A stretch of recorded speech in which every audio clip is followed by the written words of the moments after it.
Sot dua që të dëgjosh shumë qetësisht, sepse ajo që po merr nuk ndodh rastësisht. Një forcë shpirtërore po lëviz drejt për drejt teje.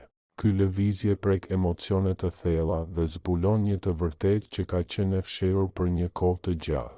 Në ditët e fundit mund të kesh ndjerë ndjesi që nuk mund t'i shpjegosh me mendjen tënde, një lloj sigurie të brendshme që të thotë se diçka e rëndësishme po ndodh. Ndoshta ke ndjerë një shqetësim të qetë për ditë me radhë, diçka që nuk mund ta emërtosh saktësisht, por që ndjehet si një paralajmërim. Kjo ndjenjë nuk është imagjinat dhe as rastësi. Nuk është frikë, nuk është iluzion, është intuita jote që zgjohet dhe të sinjalizon se diçka po lëviz në favorin tënd.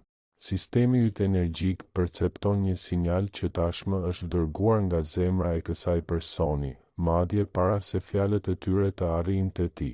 Po, kjo lëvizje buron thellë brenda zemrave të tyre. Tani, një person që ka formuar jetën tënde është i udhëhequr nga një forcë më të lartë që nuk mund ta injorojë më. Kjo fuqi e çon atë të flasë, të pranojë atë që ndjen dhe të thyejë një heshtje që peshoj më shumë se çdo kush dyshonte. Ke ndjerë këtë ndryshim në vibrim sepse lidhja midis jush kurrë nuk ka humbur vërtet. Edhe nëse ke provuar të vazhdosh përpara, edhe nëse ke betuar për veten tënde që të lesh pas, edhe nëse ke bindur veten se ke mbyllur këtë kapitull, shpirti yt mbeti i lidhur, jo nga dhimbja, por nga e vërteta. Nuk e ke imagjinuar këtë lidhje, nuk ke shpikur ndjenja dhe nuk ke egzageruar asgjë. Arsyetimi që ndjen këtë shqetësim është sepse energjia nuk gënjen, të përgatit për një shpallje. Ajo që zbulohet tani ka gjithçka të bëjë me ty, me dashurinë që ke kërkuar nga universi dhe me përgjigjen që shpirti yt ka pritur për një kohë të gjallë. Ky mesazh përshtatet mahnitshëm me atë që zemra jote ka ndjerë kohët e fundit. Ne shpesh mendojmë se shenjat duhet të jenë të zëshme, të qarta dhe të dukshme, por në të vërtetë, shenjat më të forta vijnë në formën e ndjesive të hollë, mendimeve që përsëriten dhe kujtimeve që kthehen pa ftesë. Ky person gjithashtu përjeton të gjitha këto dhe më shumë. Nata e tyre është e mbushur me mendime, ditët e tyre me ndjeshmëri. Ajo që dikur mund të injoronte lehtësisht tani godet me një forcë që nuk mund ta mbajë më. Jeta i tregon asaj se fshehja e të vërtetës është një barë e panevojshme. Prandaj, ky person fillon të ndjejë se nuk mund të bëjë më sikur ti nuk do të thoshje asgjë. Përgatitja emocionale që ke kaluar nuk ka qenë e kollë. Ndjen se diçka po afrohet, diçka e vërtetë, diçka e sinqertë, e cila nuk po vjen për të ngatëruar, por për të sqaruar atë që ka mbetur e hapur. Nëse je gati të integrosh këtë mësim në jetën tënde, shkruaj në komentet, jam gati për të vërtetën. Për të kuptuar se çfarë po kthehet tani në jetën tënde, së pari duhet të shikojmë nga afër arsyen e ndarjes. Mendja njerëzore shpesh e interpreton heshtjen si mungesë interesi dhe distancën si harresë. Por në nivelin shpirtëror, ajo që ndodhi midis jush kishte një kuptim shumë më të lartë. Nëse një lidhje ka një qëllim shpirtëror, një ndarje nuk do të thotë fund, është përgatitje. Është koha kur jeta formon zemrat që të mund të takohen nga pjekuria dhe jo nga plagët. Ky person duhet të ecte në rrugë të vetmuara për të u zgjuar. Rrugë në të cilat ajo patë sipërfaqshme, të rreme dhe të përkohshme nga afër.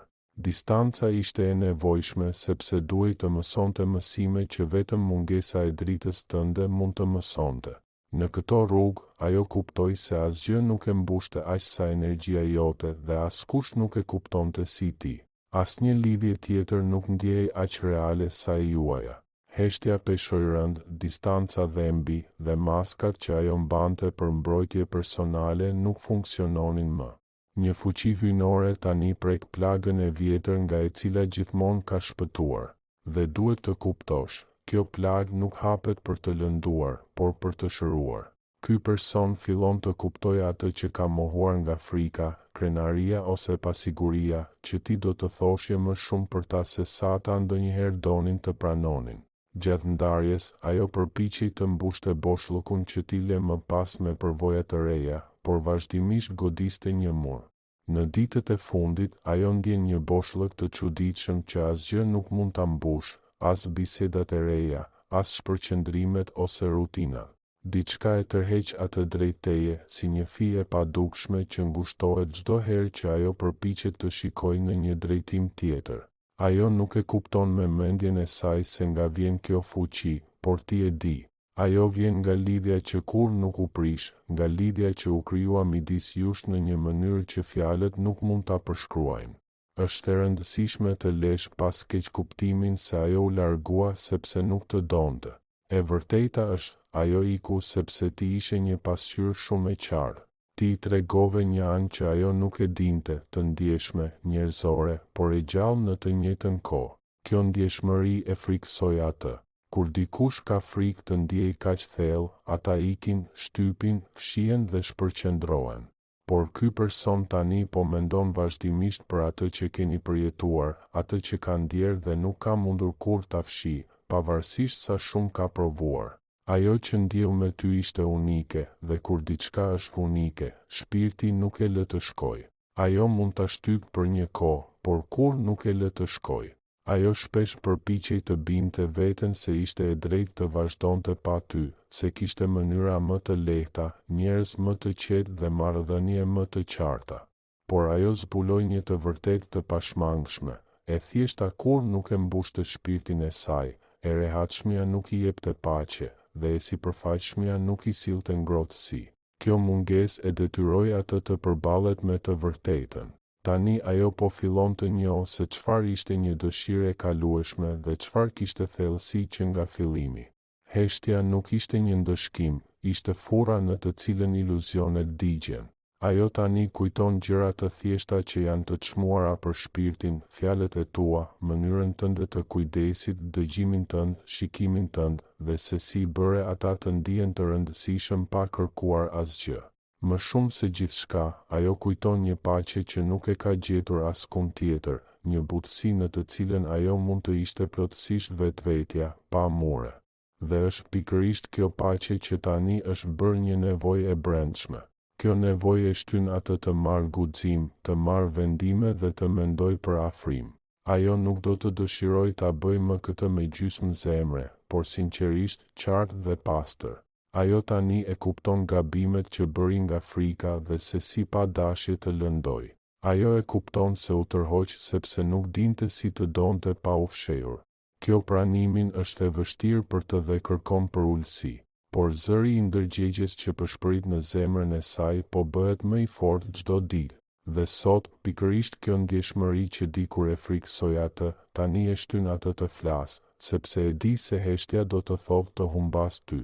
Dhe të humbasësh ty për mirë do të ishte të mohosh dhuratën që fati njëherë ia dha. Ajo fillon të pranoj se ishte një dashuri që ajo donte ta minimizonte sepse kishte frikë të ndjente kaq thellë. Por dashuria e vërtet gjithmonë kthehet pikërisht kur personi është gati. Dhe tani, përfundimisht, ai person po fillon të jetë vërtet gati.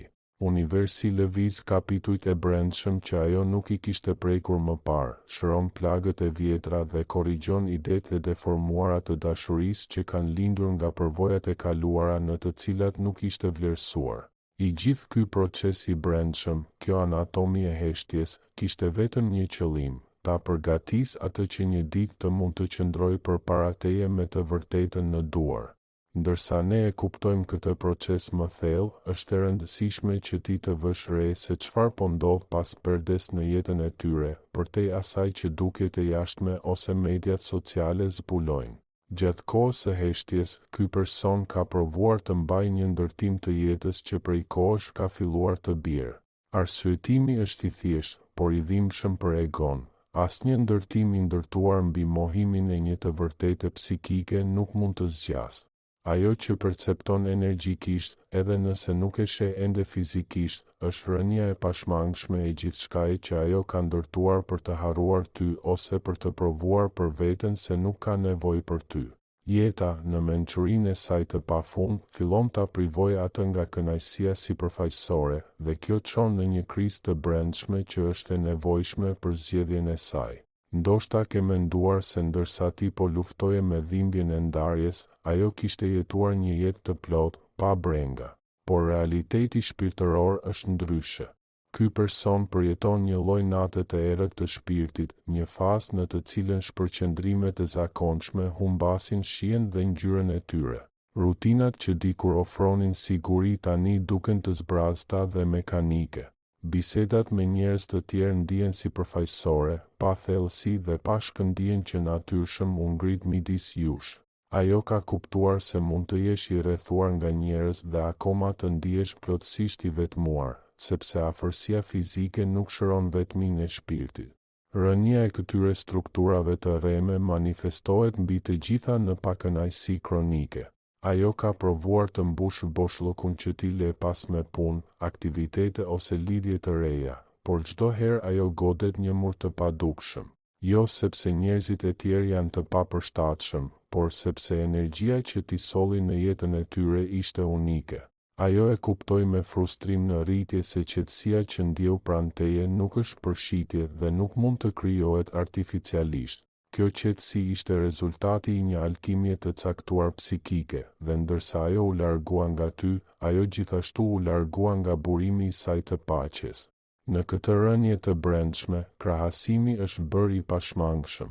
Edhe nëse ajo nuk e pranon me zë të lartë, ajo vazhdimisht i krahasohet të tjerët me ty. Ajo vëren se dëgjimi i të tjerëve nuk e sjell empatinë tënde. Ajo i mungon qartësia e shikimit tënd, ngrohtësia e pranisë tënde. Ajo ndjen se çdo takim me të tjerët është vetëm i ngrohtë krahasuar me zjarrin që ndjeu me ty. Këto krahasime nuk lindin nga një obsesion, por nga kujtesa e shpirtit që di se ku është shtëpia e tij. Ajo e kuptoi se po ikte nga një thesare sepse kishte frikë se nuk do ta meritonte atë. Dhe tani, në distancë, ajo bëhet me dhimbje e vetëdijshme për shkallën e kësaj humbjeje në çdo moment të vogël. Universi duket i saktë si një kirurg në jetën e saj, duke i marrë një nga një justifikimet që përdorte për të arsyetuar lamtumirën e saj. Të gjitha arsyet logjike, mungesa e kohës, ndryshimet në karakter, frika nga angazhimi shpërbëhen përballë së vërtetës së ndjenjave të tyre. Maskat që ajo vuri për të mbrojtur veten po bien. Fasada e ftohtësisë, e indiferencës nuk mund ta mbajë më. Të pretendosh se nuk do të thot asgjë për të kërkon një fuqi që ajo nuk e ka më, sepse e vërteta e emocioneve të saj tani shpërthen nga ajo me një fuqi erupive. Tani ajo e kupton se jeta që dëshiron të rikthej kur u largua nga ti nuk ekziston më. Ti ke tërhequr një vijë para dhe pas. Ti ishe shkaku që ndryshoi përjetësisht idenë e saj për dashurinë dhe lidhjen e vërtetë. Një shpirt që një herë ka ndjer autentikën nuk mund të kënaqet më me imitime. Kjo është arsyeja pse jeta e saj aktuale ndjehet si një kostum që është shumë ngushtë, i pakëndshëm. Pakënaqësia që ajo ndjen nuk është një ndëshkim, është një shenjë. Ajo është gjilpëra e brendshme e kompasit që rregullohet dhe i tregon asaj. Rruga për në lumturinë e saj të vetme patjetër kalon përmes rrugës për në të vërtetën që ndan me ty. Lufta e brendshme që ajo po kalon është e madhe, sepse do të thotë vdekjen e egos së saj, pjesa që donte kontrollin, që donte të përcaktonte kohën dhe formën, tani humbet përballë pjesës që thjesht dëshiron të dojë dhe të dohet. Ajo e kupton se kontrolli është një iluzion, dhe se ndjeshmëria që njëherë kishte frikë është në të vërtetë porta e lirisë. Shembja e mekanizmave të tyre të mbrojtjes është lajmi më i mirë ndonjëherë, sepse tregon se pengesa më e madhe për një ribashkim nuk ishe ti, as rrethanat e jashtme, por bllokimi i tyre të brendshëm. Dhe kjo tani po shkrihet nga pesha e dashurisë së saj. Ndërsa gjithë kjo trazir dhe rindërtim po ndodh brenda tyre, ti nuk je një vëzhgues i jashtëm. Si pjesë e kësaj lidhjeje shpirtërore, ti absorbon energjinë e tyre, je si një antenë që merr atë që lirohet. Ti nuk imagjinon asgjë. Sensacionet fizike dhe emocionale që ke ndjer kohët e fundit janë shenja të qarta se komunikimi energjik është rindezur dhe do të marrë formë së shpejti në jetën fizike. Kur dy shpirtra janë të lidhur me një lidhje të thellë, kanalet telepatike mbeten të hapura. Dhe kur personi tjetër fillon të mendoj për ty me intensitet, me një dëshirë të sinqertë për të folur, trupi dhe psika jote përgjigjen ndaj asaj vibrimi. Një nga fenomenet më të fuqishme dhe konfuz është valët e papritura të emocioneve pa ndonjë arsye të dukshme, momente kur je i qetë dhe papritur ndjen një trishtim të thellë, dëshpërim ose presion në gjoksin ose stomakun tënd. Kur e shikon ditën tënde, e kupton, nuk ka ndonjë arsye të jashtme për këtë ndryshim humori. Ajo që ndjen nuk janë emocionet e tua, ato janë të tyre. Ti ndjen dhimbjen e tyre, pendimin e tyre, frikën e tyre nga humbja e teje dhe dëshirën e tyre urgjente për të thyer heshtjen. Gjendja e saj emocionale është kaq intensive sa që arrin të ti përmes lidhjes energjike midis jush dhe prek fushën tënde të energjisë. Ti ndjen atë që ajo ndjen në kohë reale. Një tjetër shenjë e padiskutueshme që muri i heshtjes është gati të shembet mund të shihet në ëndrat e tua. Ndoshta netët e tua janë bërë më të gjalla. Nëse papritur zgjohet mes 3 dhe 4 të mëngjesit pa ndonjë arsye të dukshme, kjo është një shenjë klasike e aktivitetit shpirtëror. Në këto orë, përdeja midis vetdijes është në më të hollën e saj. Nëse zgjohet dhe menjëherë mendon për atë person ose ka emrin e tij në kokë, është sepse shpirti i tij po të thërret, sepse ai po mendon për ty pa gjumë dhe me dëshpërim. Ëndrat e tua ndoshta janë më intensive, më të qarta, pothuajse reale. Ju flisni me njëri tjetrin, shikoni njëri tjetrin në sy, zgjidhni gjëra që kanë mbetur të hapura. Këto nuk janë vetëm ëndrat e dëshirave, ato janë takime reale shpirtërore në të cilat shpirtrat tuaj tashmë po përgatitin rrugën për një afrim në botën fizike. Mund të ndjesh madje fenomene të ndjeshme subtile, një lloj telepatie e ndjenjave. Papritur ndjen aromën e tyre, dëgjon zërin ose qeshjen e tyre si një jehon të largët, ndjen një frymë në lëkurën tënde ose një ndjenjë të paqartë ngrohtësie. Kjo nuk është imagjinat, është energjia e këtij personi që po afrohet në fushën tënde. Dëshira e tyre për ty është kaq e fortë sa që sistemi yt fillon të perceptojë praninë e tyre edhe para se të ndodhë në të vërtetë. Është energjia e tyre që po troket në derën e jetës tënde, një shenjë të qartë, por të heshtur. Rikthimi i tyre është i afërt. Universi, i cili gjithmonë punon në favor të së vërtetës, tani po fillon gjithashtu të rrethojë me sinkronicitete të jashtme, si konfirmim që ti nuk je vetëm në këtë proces. Fillon të shohësh emrin e tij kudo në targa, në reklama, ose dëgjon të huaj që e përmend atë rastësisht. Këngët që kanë formuar historinë tënde luajnë në radio në momentin e saktë kur mendon se do të dorëzohesh. Shikon numra që përsëriten vazhdimisht si 11, 11 ose 22, 22 kode universale për përputhje dhe manifestim. Këto shenja të jashtme janë pista të vogla të fatit që të tregojnë se mekanizmat e padukshëm të universit kanë filluar të përgatiten për ribashkimin tuaj.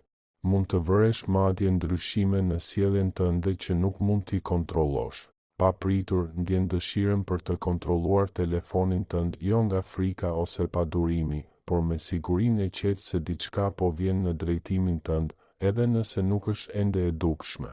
Ose mund të ndjesh brenda teje një nxitje për të vizituar vende të caktuara pa e ditur pse, sikur një gjilpër e padukshme kompas po të udhëheq për të përmbushur fatin. Por edhe personi tjetër merr këto shenja. Kujtimet e tua papritur i shfaqen asaj gjithashtu në momentet më të papërshtatshme. Ajo gjithashtu ëndërron për ty, mendon se të shen në rrugë ose të njeh në fytyrën e një të huaj. Lidhja tërheq në të dyja anët e fijes së padukshme për të shkurtuar distancën. Është thelbësore që të kuptosh, të gjitha këto ndjenja dhe shenja janë lajmtarët e veprimit. Në botën e energjisë, vibrimi ndodh së pari dhe vetëm pastaj manifestimi. Intensiteti i këtyre shenjave është proporcional me afërsinë e kontaktit që po vjen. Sa më të shpeshta dhe më të forta të bëhen, aq më afër është momenti kur ky person do të kalojë barierën e tij të fundit të brendshme, do të mbledh guximin për të dërguar mesazhin, për të telefonuar, ose për të u shfaqur papritur në derën tënde.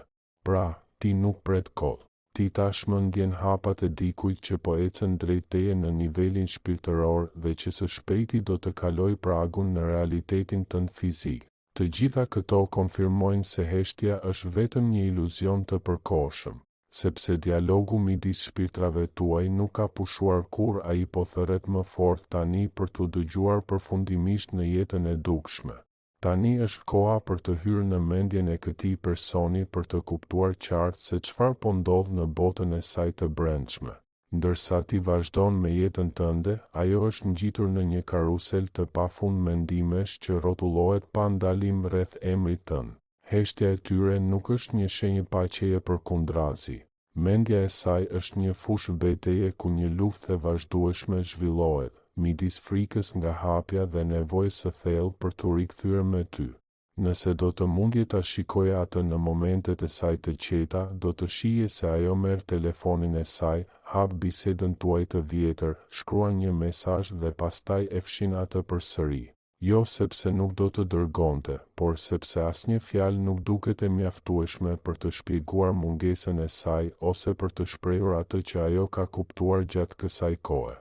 Është një lloj paralize për shkak të mendimeve të tepërta. Ky person kalon në përmendjen e tij atë që do t'i thoshte ty nëse do të ishte përballë teje. Ndonjëherë fillon me një thjesht përshëndetje vetëm për të kaluar distancën, por pastaj ajo e hedh poshtë këtë mendim sepse duket shumë banale për atë që ajo vërtet ndjen. Në ditë të tjera, ajo formulon letra të tëra në mendjen e saj për frikrat e saj, gabimet e saj, pendimet e saj. Por frika nga refuzimi, frika se ti ke mbyllur tashmë derën, e ndalon atë. Terrori i saj më i madh nuk është më të angazhohet, siç mund të ketë bërë në të kaluarën, por të vijë shumë vonë. Mendimi se ti mund të kesh vazhduar përpara e torturon thellë. Kjo luftë e brendshme është e lodhshme. Një pjesë e saj thjesht dëshiron të ikë, të gjejë, të thotë gjithçka që ka fshehur të heqë këtë barë nga gjoksi i saj që e lë pak të frymojë. Por pjesa tjetër, ajo e plagosur, krenare që ka përcaktuar vendimet e saj për kaq gjatë, përpiqet ta mbajë atë mbrapa me dyshime dhe pasiguri. Ajo pyet nëse mund të bëjë vërtet drejtësi këtë herë, nëse do të ishte efort mjaftueshëm për të mbajtur marrëdhënien, ose nëse do të zhgënjente përsëri. Por këtu qëndron çelësi për gjithçka. Pjesa që dëshiron të vërtetën, pjesa që vërtet ndjen ty dhe lidhjen po fiton më shumë fuqi çdo ditë. Zëri i shpirtit të saj, i cili njëherë ishte një përshpëritje e dobët, tani është një thirrje që jehon në çdo qoshe të jetës së saj. Veçanërisht natën, kur shurma e botës bie në heshtje, lufta brenda saj bëhet më e ashpër. Atëherë mendja e saj patjetër shkon te ti. Ajo kujton bisedat e vjetra, shikon fotot e tua ose shikon në hapësirë dhe ndjen mungesën tënde si një prezencë fizike.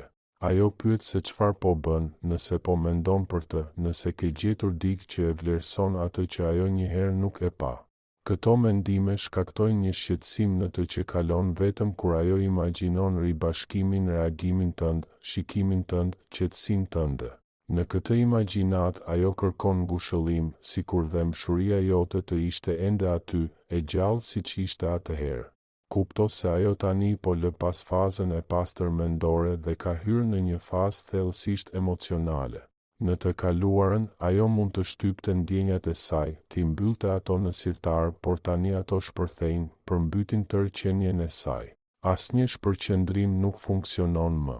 Ajo ka kuptuar se vazhdimi i gënjeshtrës, shtypja, thënia, gjithçka është në rregull, do të thotë vetëm agonizim. Nevoja e tyre për të folur tani është më e fortë se frika nga pasojat. Dhe kjo është pikërisht ajo që do të thyejë digën që ajo e ka mbajtur për kaq gjatë. Në mes të kësaj stuje të brendshme, ajo kupton se një jetë në gjysmë nuancash, gjysmë ndjenje, gjysmë dashuri, gjysmë jetë nuk ka më kuptim. Ajo është lodhur nga mohimi i vetes. Ti i ke treguar asaj, ndoshta pa e ditur, se çfarë ndjen të jesh me të vërtet i gjallë dhe që kur ti nuk je më aty, bota duket gri dhe bosh. Tani ajo e kupton se rreziku i hapjes së zemrës së saj është pafundësisht më i vogël se rreziku i kalimit të pjesës tjetër të jetës, duke u pyetur se çfarë do të kishte ndodhur nëse do të kishte pasur guximin të kërkonte. Nëse ndihesh thellë brenda teje në këtë moment se kjo luftë e brendshme është e vërtetë, nëse intuita jote të konfirmon se kjo person është duke luftuar për t'u kthyer, atëherë është e rëndësishme që të hapesh brenda vetes për të vërtetën. Shkruaj në komentet: unë e meritoj të vërtetën e plotë. Duke bërë kështu, ti nuk po dërgon vetëm një qëllim, po jep një sinjal të qartë për universin se je i gatshëm të lëshosh dyshimet dhe të marrësh qartësinë që meritojnë. Ti ankoron energjinë e sinqeritetit në realitetin tënd. Brenda, gjithçka ka ndryshuar për këtë person në mes. Në të kaluarën, ajo mund të kishte parë si dikë që do të ishte gjithmonë aty si një çështje e zakonshme. Tani ajo të sheh si diçka të çmuar që mund ta humbas përjetësisht nëse nuk vepron shpejt. Ky ndryshim perspektive e transformon dëshirën në urgjencë. Nuk është më çështje e të folurit në një moment të caktuar, por e veprimit të shpejt nga një nevojë e thellë për të gjetur më në fund paqe. Ajo ndjen një faj, jo vetëm ndaj teje, por edhe ndaj fatit të vet. Dhe ajo e di, ky borxh mund të paguhet vetëm me sinqertësi absolute. Në mendjen e saj, ajo luan se si mund të duket afrimi, cilat fjalë zgjedh, çfarë ton zëri, cilin vend. Ndonjëherë ajo dëshiron të shkruajë një letër të gjatë, të hapur. Ndonjëherë ajo e imagjinon veten duke qëndruar para teje papritur, para se ti të mund të ndërtosh përsëri mure.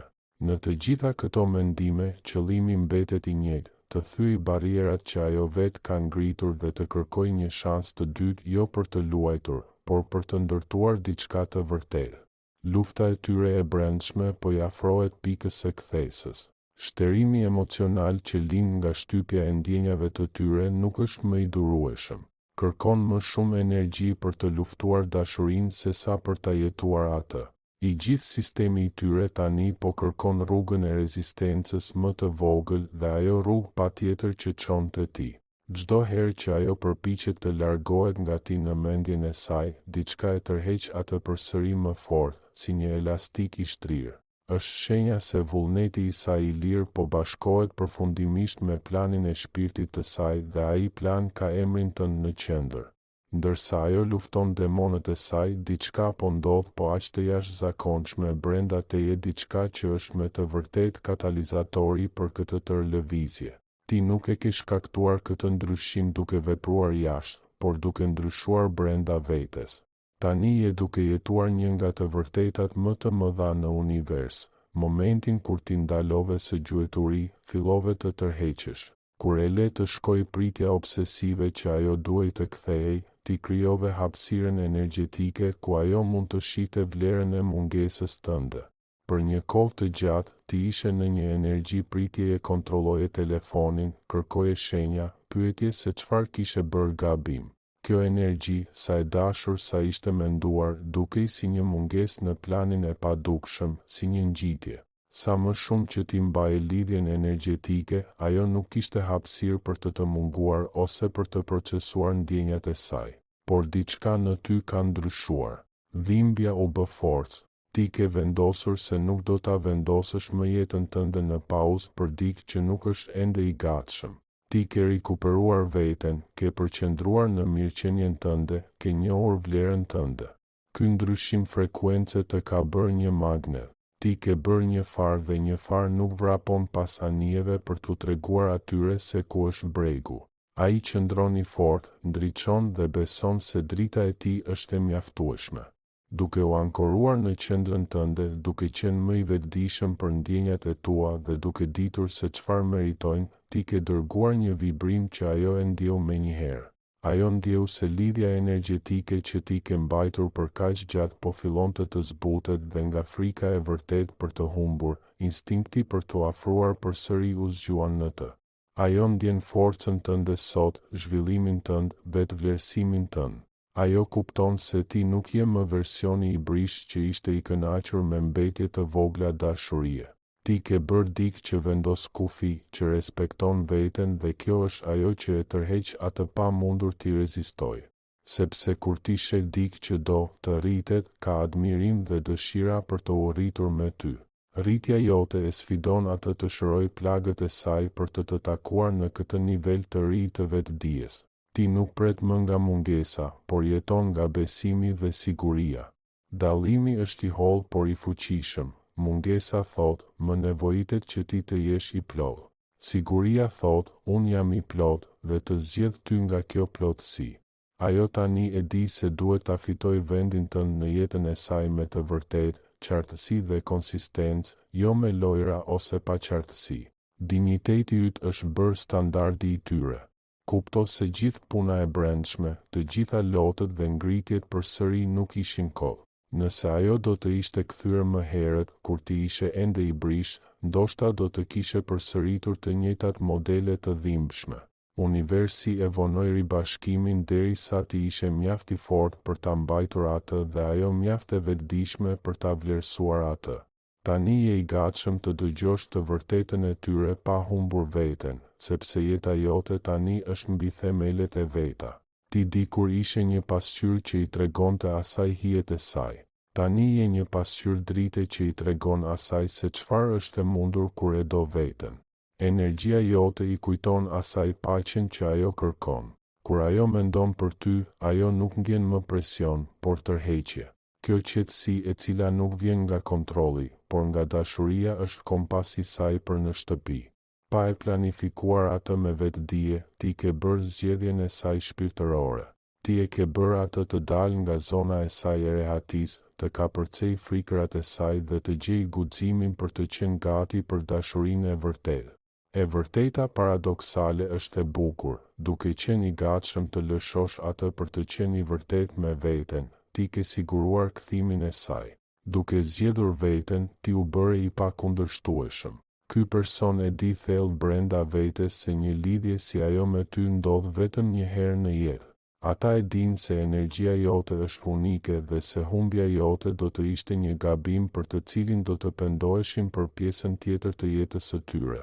Prandaj, ajo që po lëviz tani nuk është vetëm një akt vullneti, por një përgjigje e drejtë për drejtë ndaj vibrimit tënd. Ti ke pastruar rrugën energjetike përmes shërimit tënd, dhe tani ata mund ta ndjekin atë, por vetëm nëse vinë me të vërtetë dhe pastërti zemre. Qëndro i fortë në energjinë tënde të vetvlerësimit. Mos dysho në procesin tënd dhe mos mendoni se ishe shumë i ashpër sepse vendose kufi ose krijove distancë. Këto kufi ishin të nevojshme për t'u treguar atyre se si të duan me të vërtetë. Ti je në një pozicion të forcës shpirtërore jo nga krenaria, por nga dinjiteti. Dhe nga ky pikë, personi tjetër ka vetëm një mundësi, të rrisë vibrimin e tij dhe të tregoj veten para teje me sinqertësi të plotë si një qënësor i vetëdijshëm dhe të plotë që meriton. Është natyrale që pas të gjitha këtyre shenjave, intuitave dhe proceseve të brendshme, ti të pyesësh se si do të manifestoj ky moment në botën fizike. Ndoshta do të jetë një mesazh i shkurtër, një telefonat e papritur, ose një takim rastësor, por si është dytësor. Ajo që ka rëndësi është energjia që e mbart atë. Ajo që po i afrohet nuk është një përpjekje sipërfaqësore, nuk është një bisedë e zbrazët, nuk është një moment nga boredom ose vetmi. Ajo që po zhvillohet këtu është një shpallje e zemrës, një akt guximi që ka për qëllim të pastroj ajrin dhe të shëroj historinë e përbashkët. Këtë herë, gjithçka do të jetë ndryshe nga përpjekjet e mëparshme për kontakt. Ky person nuk po vjen për të luajtur, nuk po vjen për të testuar nëse ti je ende i disponueshëm, dhe nuk po vjen për të ushqyer egon e tij. Ata po vinë për të folur të vërtetën, një të vërtetë që ata nuk kanë guxuar ta shprehin më parë. Dallimi qëndron në qëllim. Më parë, ata vepronin nga nevoja ose konfuzioni, tani nga vetdia dhe qartësia. Ata e kanë kuptuar se mund të jenë pjesë e jetës tënde përsëri vetëm nëse vinë me duar të hapura dhe zemër të hapur, pa maska, pa mekanizma mbrojtës që kanë shkatëruar kaq shumë në të kaluarën. Imagjino skenën për një moment, jo për të krijuar pritshmëri, por për t'u përgatitur energjikisht. Ky person ka provuar fjalët e tij pafund herë në mendjen e tij, duke kërkuar mënyrën e duhur për të shprehur të pashprehshmen. Ndoshta ata do të fillojnë bisedën me një pranimin, një njohje të gabimit të tyre. Ndoshta do të dëgjosh një konfirmim të sinqertë të ndjenjave të tua për herë të parë, se ti ishe i drejtë, se ajo që ndjeve ishte e vërtet dhe se ata e ndjen atë gjithashtu, por ishin të frikësuar. Ata do të thonë se ndarja nuk ishte faji yt, por një ikje nga paftësia e tyre për të përballuar intensitetin e lidhjes tuaj. Kjo pranim vetë do të lehtësoj thellë shpirtin tënd, sepse do të konfirmoj se intuita jote kur nuk të ka gënjur. Thelbi i mesazhit të tyre do të jetë shërim, jo vetëm fjalët më mungon, por shpjegimi i arsyes pse ata u larguan dhe pse po kthehen tani. Ata do të flasin për paqen që gjetën vetëm pranë teje, dhe se si jeta e jashtme u tregoi atyre se lidhjet sipërfaqësore nuk ushqejnë shpirtin. Ata do të shpjegojnë se përpiqeshin të harronin dhe dështuan. Dhe në këtë dështim, ata gjetën realizimin e tyre më të madh, pranimin që kjo lidhje është e shenjtë. Mund të dëgjosh nervozizëm në zërin e tyre ose ta ndjesh atë në fjalët e tyre. Mos gjyko. Kjo pasiguri është prova që ti je i rëndësishëm për ta, që ata kanë frikë të humbasin për gjithmonë dhe që janë të gatshëm të heqin dorë nga krenaria e tyre për të qenë të sinqertë. Kjo ribashkim ka një qëllim shërues. Ky person dëshiron të lirohet nga pesha e fajit dhe heshtjes. Ata e dinë që heshtja është bërë një barë që i mbingarkon dhe që mënyra e vetme për të frymuar lirshëm përsëri është përmes së vërtetës. Prandaj, mos prit justifikime dhe as shpjegime të zbrazta. Ajo që po vjen është një dorëzim i vërtet, një kapitullim para së vërtetës së dashurisë, fuqisë së fatit dhe njohjes që jeta e tyre është e plot vetëm kur ti je në të. Ata do të propozojnë një fillim të ri, por jo për të vazhduar nga ku e letë. Bëhet fjalë për krijimin e diçkaje të re, mbi një themel të së vërtetës dhe vetdijes. Dhe ti je gati për këtë moment. Kur ata të afrohen, detyra jote nuk do të jetë të bësh akuzat ose të kërkosh përgjigje. Thjesht do të jesh aty në dinjitetin tënd, në qetësinë tënde. Prania jote do të flasë më fort se çdo fjalë. Duke e dëgjuar me qetësi pranimin e tyre, pa udhëhequr nga dhimbja e të kaluarës, do të tregosh se ke evoluar, se je gati për një dashuri të pjekur, të vetëdijshme. Qetësia jote do të jetë prova që koha e vuajtjes ka përfunduar dhe që ribashkimi juaj nuk është rastësi, por përfundimi natyror i një procesi të udhëhequr nga fati që nga fillimi. Tani e njeh, asgjë nga kjo nuk ka qenë rastësi. Heshtja e dhimbshme, distanca fizike dhe koha e ndarjes nuk ishin një ndëshkim i fatit, por një fazë e nevojshme e pjekurisë. Ishte dimri që ishte i nevojshëm për të dalë kjo pranverë. Duhej të riktheje forcën tënde dhe ky person duhej të përballej me hijen e tij për të vlerësuar vërtet dritën tënde. Puna energjetike është bërë, mësimi është mësuar dhe cikli i pritjes i afrohet përfundimit të tij natyror. Ti nuk je këtu rastësisht për të lexuar ose dëgjuar këtë. Je këtu sepse shpirti yt kishte nevojë për konfirmimin e asaj që ka ditur prej kohësh. Dashuria e vërtet nuk vdes, transformohet dhe vazhdon të rritet. Ky person tashmë ka marrë vendimin brenda tij për të u kthyer. Betejë mes egos dhe shpirtit është vendosur në favor të dashurisë. Rrotat e universit tashmë po lëvizin për të përgatitur momentin perfekt të ribashkimit. Nuk është më një çështje nëse, por vetëm kur, derisa realiteti fizik të bashkohet plotësisht me realitetin shpirtëror që tashmë ekziston. Në këtë pikë, roli yt ndryshon. Ti nuk je më viktimë e një periudhe të dhimbshme pritjeje, je bashkëkrijuesi i këtij ribashkimi. Lëri më njanë çdo gjurmë frike, resentimenti ose dyshimi që mund të jetë ende në zemrën tënde.